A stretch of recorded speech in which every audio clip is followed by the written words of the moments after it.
One of the things I always say is you're only as good as your last video, which means two things.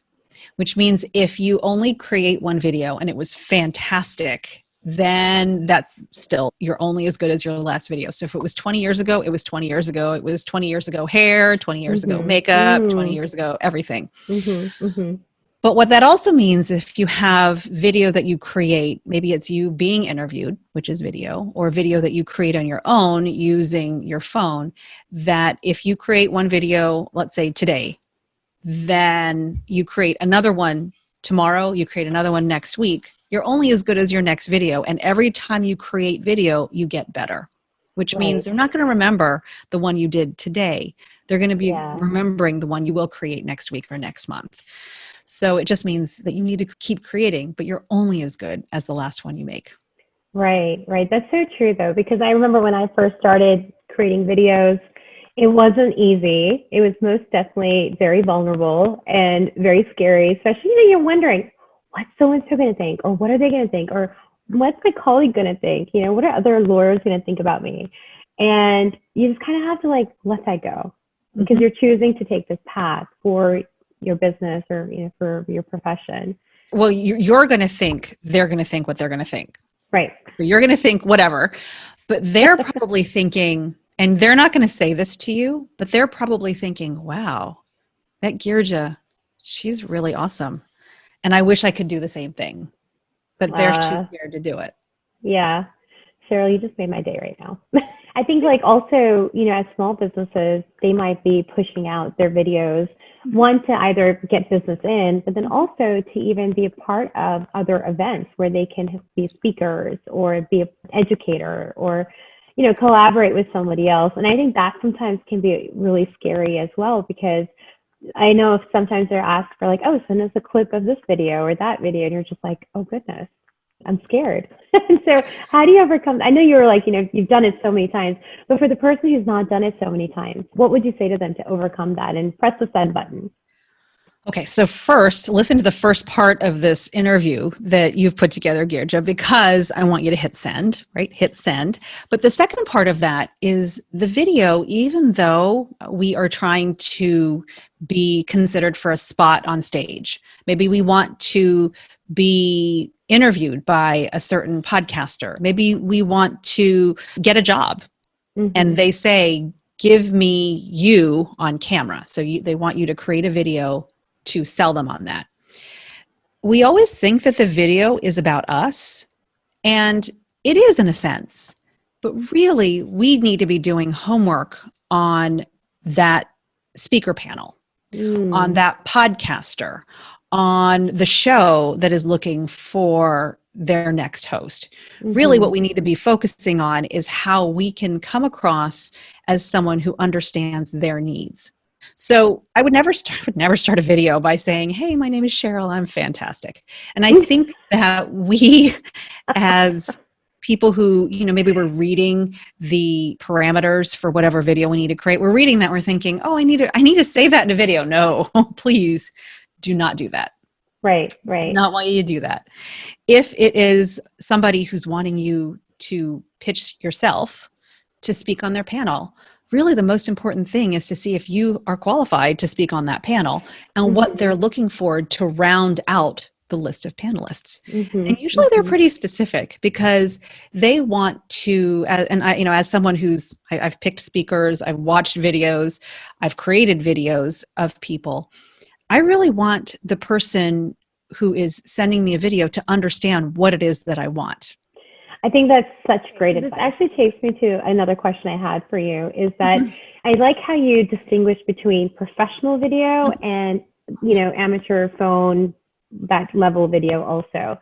And so for the person who is just starting their business or in the first 5 years of their business where money can be tight and you're just trying to bootstrap or use it for other things that kind of are moving the needle a little bit more, what would be your top tips for them on creating video for their businesses? Yeah. Well, the first thing is it's not even so much a budget thing. It's more of an accessibility thing. If you decide that you're going to create videos every day for Instagram, or you're going to create reels for Instagram or for TikTok or whatever, it doesn't really make sense to have somebody come in to shoot those videos. It really just makes more sense, and it saves you money as a benefit, for you to shoot it yourself. And that's kind of what I teach people is your marketing teams, you as a solo business owner or as someone who's the head of your organization, it's easier for you to shoot your own videos if you know very simple things that we're going to talk about right now. Is it just makes it so much easier. It's just accessibility, and it saves you money. So that's kind of the first thing I would say is for somebody who wants to start creating video and who just wants to get better at it is to start creating video. So I'm holding up my phone right now because I'm going to challenge Girja. I'm going to challenge you and your listeners and your viewers to really think about this, is to talk to yourself. And one of my students actually came up with this. I had them create videos every day, but I never called it this. But he just says, Cheryl makes you talk to yourself. So every morning, this is not a video that you're going to share with anybody, although you could if you wanted to. Maybe it's good enough that you can. But in order to create this idea in your head that you're going to do this, you're basically creating a habit. Video is a muscle. You're creating this habit is you're going to open up your phone and you're going to turn it to selfie and turn it to video, and you're going to spend 30 seconds of the start of every day talking to yourself. Maybe you're going to say what you learned yesterday. Maybe you'll talk about the agenda for the upcoming day. Maybe you're talking about what you're excited about for the week ahead. But every day, if you make a point, make a date with yourself to shoot a video, you're going to find it a lot more fun than you thought. Yeah. B, you're going to feel more comfortable on camera because you've done it already and it becomes a habit. And C, if you actually start watching the videos, which you should, you start watching the videos, you might find some really good videos in there that you may want to post on social media. So this one thing will do 3 things if you do it consistently. Okay. That is so good. Such great advice. If you had to debunk something about videos, what would that be? Stop the RAV. And RAV stands for Random Acts of Video. Okay. You know what that is, right? Yeah, okay. It means that somebody who's listening to this or watching this, they're like, oh, I'm going to do video now. Cheryl says do video. And then you go and you create a video and you put it on your Instagram, and it's the only video for like months. That's a random act of video. And then you're like, oh, video doesn't work. No, it's because it is not creating a relationship necessarily. It's not a consistent thing that people are watching and waiting for. The thing that's successful about news programs is you know to watch them at a certain time. It's on often enough that you sort of know, okay, I need to watch the news in the morning. It's probably on at 6 a.m. It's on at noon. It's on between 5 and 7 in some cities. So if you really needed to know what's happening, for example, if it's snowing or a snowstorm is coming or a hurricane is coming, you know where to go. And that's what you want to be, is you want to be appointment viewing. If you tell your audience, oh, I've got a YouTube video coming out every Tuesday, you want to be consistent enough that you meet the deadline and that they know to expect your video every Tuesday on YouTube. Just being respectful. If you're going to say to them, okay, I'm going to shoot this video and have it up by X time on this day, you can expect it. So they know it's there. Yeah, I've heard, I think that's something that really resonates with everybody's consistency is key. And then plus that becomes a habit also, but consistency allows people to know what to expect and also what to look forward to. Yeah, exactly. And it's how you build an audience. It's how you build a relationship with video. It's how you can create that connection. So it's not just a random act of video, just something that you plop down there on Instagram or LinkedIn or whatever and say it doesn't work. Right. And then talking about Instagram and, TikTok and Reels, what are some tips that you could give to us about creating those videos? Is there like a certain plan of action that we should have when we're trying to figure out what to do with those? I would say the first thing is to figure out if it makes sense for your business. I get the shiny object syndrome too. I get it because Reels are compelling. TikTok is compelling. A lot of these things are very compelling.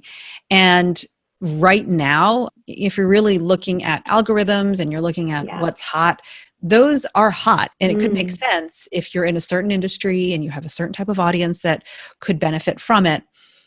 The algorithms on Instagram are really focusing on reels. I mean, I've heard that all along. The first thing I would say is to really look and see if it makes sense for your people. Mm-hmm. If your people would watch it. And chances are maybe they would. And if you determine it's not just shiny object syndrome and that you have something that you could sell on the back end of it, that there would be a path to a product or a service of yours that you offer.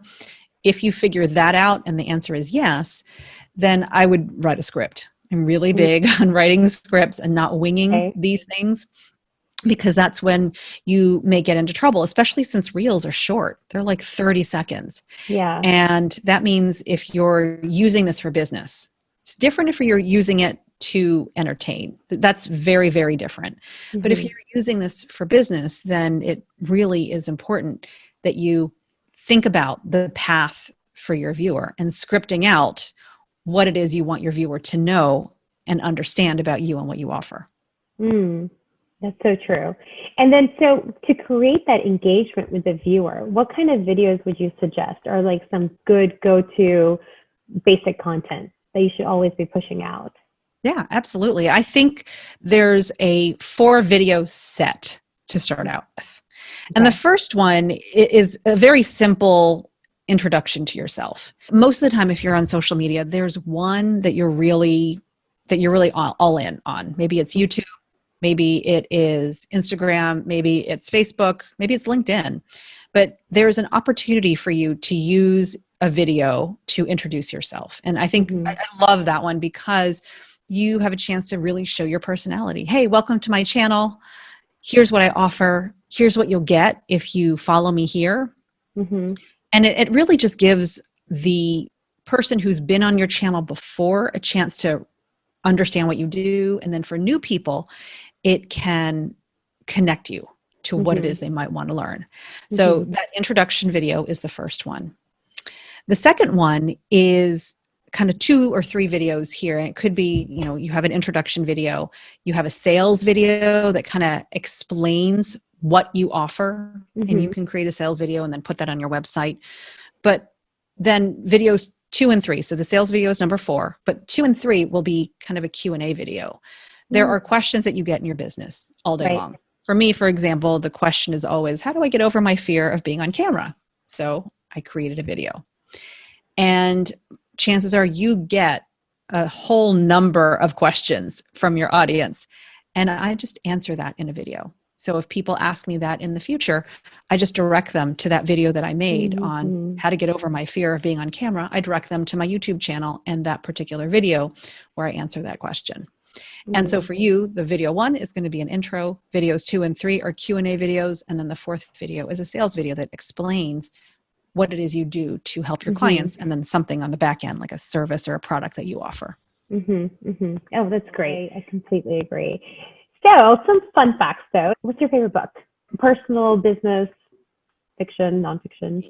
I was looking at my bookshelf and I realized that one of the books that I go to over and over again is StoryBrand by Donald Miller. Love it. So interesting. I think you had one of your former guests. I did. One of your past guests. Yes. I was listening to that episode and I was like, wait a minute. I love that StoryBrand book. It focuses me and forces me to focus on simplicity in messaging. And what are some of your favorite biz tools, apps, resources that even we could use? Oh, sure. Oh, I've got quite a few. I really do. If you are editing video, I've got a couple that may help you. Okay. So I have an iPhone. I do use iMovie, which comes with the iPhone, so that's free. But I use InShot sometimes, which has a paid version, but mostly you can use the free version and be just fine. You can use that on Android as well for editing. You can edit the square videos, you can edit the horizontal videos. So it's actually it's a very powerful app, actually. I have it myself. I like it a lot. Yeah, it's very good. Another one is an editing tool that I use that if you want a little more functionality, I personally like to edit on a desktop, but it has an app. It's called WeVideo. So when I shoot videos on my phone, I upload it to the WeVideo app, and then I actually edit videos on a desktop on WeVideo. So I really like that one as well. Yeah, Simple. I'm going to be putting links to all of that too in the show notes because I Cool. think sometimes we don't realize, and then our experts that come on here, they give us the best tools. And so you're like, yes, I love this. Well, how can we connect with you? How can we find you? And I know you have a challenge that's also coming out. So tell us a little bit about that and then how people can connect with you. Yeah, thank you so much for letting me talk about that.